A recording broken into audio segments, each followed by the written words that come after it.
com isso, né, Mari? E a gente está falando de grana, de juntar, muita gente preocupada com o valor do dólar, pessoal que às vezes vai viajar. E a alta da moeda americana continua incomodando não só essa galera, os viajantes, mas também o governo Lula, que interrompeu as férias de Fernando Haddad e cogitou até cortar o IOF. Vamos conversar sobre isso com Hélder Santos, professor especialista em gestão de tributos e contabilidade em finanças da FIPECAF. Seja muito bem-vindo, Hélder. Bom dia para você. Como que você avalia essa medida que foi cogitada de aumentar o IOF e já foi descartada pelo ministro Haddad? Bom dia, Rafael. Obrigado por terem me chamado aqui para conversar um pouco sobre esse tema. Já tive a oportunidade de participar do programa contigo antes e reforço que para mim é sempre muito bom trazer o tema tributário para o público em geral. Ele é um tema relevante, então eu fico muito contente de poder estar aqui de novo contribuindo com vocês. Em relação a essa questão do IOF, é interessante até observar uma questão, Rafael, sobre isso, que ele não é um assunto novo. Se a gente acompanhar o que aconteceu em 2024, houve, desde o início de 2024, principalmente ali em agosto, uma grande depreciação da moeda do real em relação ao dólar. E a gente chegou, naquele momento, a gente estava falando de um dólar chegando a 5,65, 5,69. E essa conversa, essa discussão sobre medidas relacionadas ao IOF já tinham sido ventiladas naquele momento. Porque o IOF ele tem essa natureza, ele é uma política fiscal que tem como objetivo regular a moeda e tentar trazer incentivos para conter despesas ou incentivar despesas, principalmente relacionadas a câmbio e outras operações financeiras. E aí o que, né, passou aí, o que foi discutido, talvez muito mais dentro dos gabinetes e acabou não sendo levado a cabo com uma mudança legislativa, foi a possibilidade de novamente fazer essa alteração. Porém, tem um ponto muito importante aqui a ser considerado, Rafael. A mudança do IOF, como ela vem sendo realizada ao longo dos anos, ela tem um objetivo muito maior que o financeiro, muito maior que o cambial. Essa mudança do IOF, vocês devem ter acompanhado que ele reduziu 1%, um ponto percentual, na virada agora de 2024 para 2025, nas compras com cartão de crédito. E ele tem como plano ser isentado, chegar a zero até 2028. Por que isso está sendo proposto? Isso iniciou em 2022. A ideia dessa proposta é aproximar o Brasil às regras da OCDE, que é já um plano muito antigo que o Brasil vem ventilando desde 2017, discutindo, para ele ter mais competitividade no mercado internacional. Então, aumentar o IOF, ainda que fosse uma estratégia de tentativa de conter o avanço dessa depreciação da valorização do dólar em relação ao real, ela não seria interessante, talvez gerasse muito mais desconforto no mercado, porque ela sinalizaria que esse governo, que o Ministério, ele estaria contrário a essa aproximação e estaria abandonando essa política de aproximação do Brasil às regras da OCDE. Então, ela foi abandonada e acredito que o Ministério até tem falado muito sobre as dificuldades de comunicação que eles têm.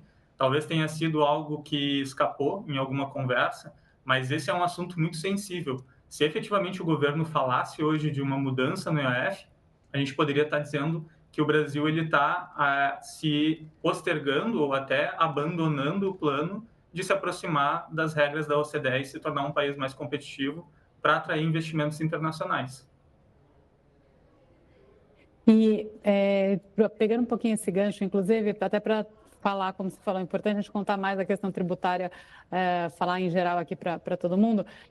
Uma das questões, por que é tão importante para o CDS essa redução do IOF? Né? Como é que isso se coloca em termos internacionais? Queria que você contasse um pouquinho do efeito do IOF diretamente na questão de preços relativos e de que maneira que ele se diferencia em relação a outros impostos, né? Por que esse em particular aparece como um vilão do ponto de vista aí das regras internacionais?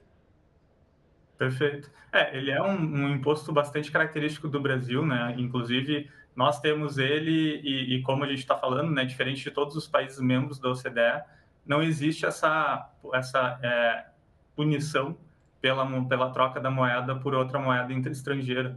Então, a presença desse imposto ele acaba interferindo na transferência, na negociação de moedas entre países. E o que a OCDE ela prioriza? Né? Ela tem um código, que é um código de liberalização de capitais, que prevê que exista entre os países membros essa flexibilidade de troca de capitais, que possibilite, né, e incentive ainda mais essa competitividade dos países sem que existam políticas intervencionistas que gerem algum tipo de protecionismo ou alguma interferência na capacidade desses países de entrar e sair com seus capitais de determinada jurisdição. Então, aqui para nós, o IOF, ele acaba sendo uma situação não tão positiva, porque ele acaba interferindo nesse interesse dos estrangeiros e também no interesse dos brasileiros em adquirir moeda estrangeira. E é a tentativa, e não só essa, né, mas são várias outras políticas. A gente teve um novo marco regulatório, né, um novo regime regulatório do câmbio que foi promulgado em 2022, que ele prevê não só isso, ele prevê também a flexibilização da compra de dólar, de moedas, pelas pessoas físicas. Ele prevê também uma maior flexibilização do dinheiro que pode ser transacionado sem ser declarado. Isso tudo tem como objetivo final essa capacidade do país, do Brasil, ele se relacionar de forma mais simples, menos burocrática e menos custosa, né, com menos custos de transação, para que o dinheiro possa entrar e sair do nosso ambiente. E aí um ponto que tu trouxe, né, Maria, é muito importante a gente sempre lembrar que a ideia dessa aproximação da OCDE é efetivamente que o Brasil ele traga mais investimentos, ele se torne mais competitivo. Então, fazer qualquer movimento, qualquer tentativa agora de ir contra esse intuito de tornar o Brasil mais competitivo na OCDE, ele seria muito mal visto pelo mercado. E talvez isso refletisse não só numa perda, num descontrole cambial, como também numa evasão de algumas empresas que estão apostando agora no Brasil com essa tendência de se aproximar das regras da OCDE. Então tem acho que ele comentando exatamente, né? No fundo, o Brasil várias vezes no seu sistema tributário acaba criando mecanismos que dificultam até a compreensão de como que é transacionar na economia, né? E nesse caso é isso, é o custo da transação do próprio capital, né? Da transação financeira em si, como um adicional, inclusive, a outras, né? A próprio custo das mercadorias que você tem os impostos específicos, é um a mais que se tem e que a ideia é fugir um pouco disso. Aqui, como a gente está falando aqui justamente de regras da OCDE, de maior liberalização para deixar mais livre essa relação, no caso brasileiro, esse debate do câmbio também vem questionamentos junto, mas teve a intervenção aí do Banco Central vendendo mais dólar, não teve... Essa fala do IOF, ela vem, será que também num lugar de um medo de um câmbio mais sujo, digamos assim, de uma intervenção maior, e isso... Não falar que não vai mexer no IOF para você é suficiente para dizer, então, que também não tem uma intenção de interferência no câmbio, no caso brasileiro? Eu penso bastante sobre essa intervenção, né? Ela é importante, mas ela tem que ser sempre muito bem medida para não sujar muito essa relação do câmbio e acabar trazendo para a perspectiva econômica uma situação não tão clara, né? Não tão transparente do que efetivamente são os efeitos das variáveis macroeconômicas e o que é a interferência do governo, enfim, do Bacen, em relação à moeda.